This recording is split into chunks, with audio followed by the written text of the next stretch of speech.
Polda Jawa Timur baru menetapkan 6 tersangka dalam tragedi Kanjuruhan yang menewaskan 135 korban jiwa. Sejumlah pihak mendorong penyidik agar membuka segala kemungkinan, mulai dari penambahan jumlah tersangka sampai penggunaan pasal pidana lainnya, bukan cuma pasal kelalaian. Sampai saat ini, baru 6 orang yang ditetapkan penyidik Polda Jawa Timur sebagai tersangka. 3 dari unsur kepolisian, 3 lainnya dari unsur penyelenggara liga dan pertandingan. Sejumlah pihak mulai dari Komnas HAM, Tim Gabungan Independen Pencari Fakta bentukan pemerintah, sampai Lembaga Perlindungan Saksi dan Korban atau LPSK menilai jumlah tersangka ini masih kurang. Dikutip dari detik.com, Menteri Koordinator Politik Hukum dan HAM, Menko Polhukam Mahfud MD, menyebut jumlah tersangka seharusnya bisa 8 bahkan 10 orang.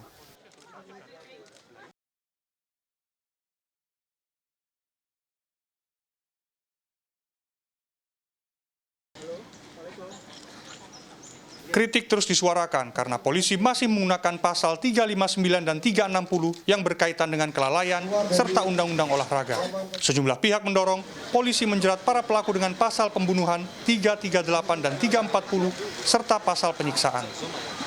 Ada unsur kesengajaan, terutama personel kepolisian yang menembakkan gas air mata tepat di tribun penonton yang berakibat pada kematian ratusan penonton.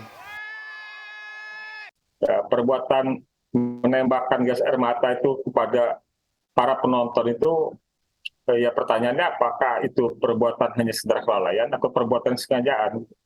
Karena tentu mereka yang memegang senjata gas mata itu juga tahu dampak yang akan diakibatkan dari penembakan tersebut gitu ya. Dan kemudian kan secara fisik juga orang-orang semua para penonton itu atau yang ada di stadion ketika itu mengalami sesak napas, iritasi di kulit, dan kemudian juga pendarahan di mata ya, termasuk sakit di kerongkongan ya, lebih-lebih kemudian yang panik kemudian terinjak-injak atau yang komorbid asma bisa kemudian bahaya juga meninggal. Menurut pendamping hukum Tim Gabungan Aremania, Andi Irfan, penerapan pasal kelalaian lebih cocok diterapkan kepada tersangka sipil.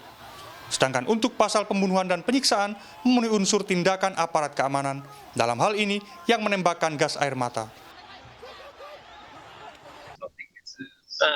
Penembakan gas air mata yang membuat orang tersiksa itu kan bisa dikategorikan penyiksaan. Penembakannya dilakukan secara sengaja, bukan secara impulsif. Jadi polisi ini menembakkan gas air mata ke tribun itu tidak secara impulsif, tapi secara sengaja. Itu adalah tindakan penyiksaan. Nalar sehat kita tidak bisa menerima kalau itu dikatakan sebagai tindak kelalaian. Itu benar-benar kesengajaan. Dan penyiksaan itu menimbulkan kematian orang.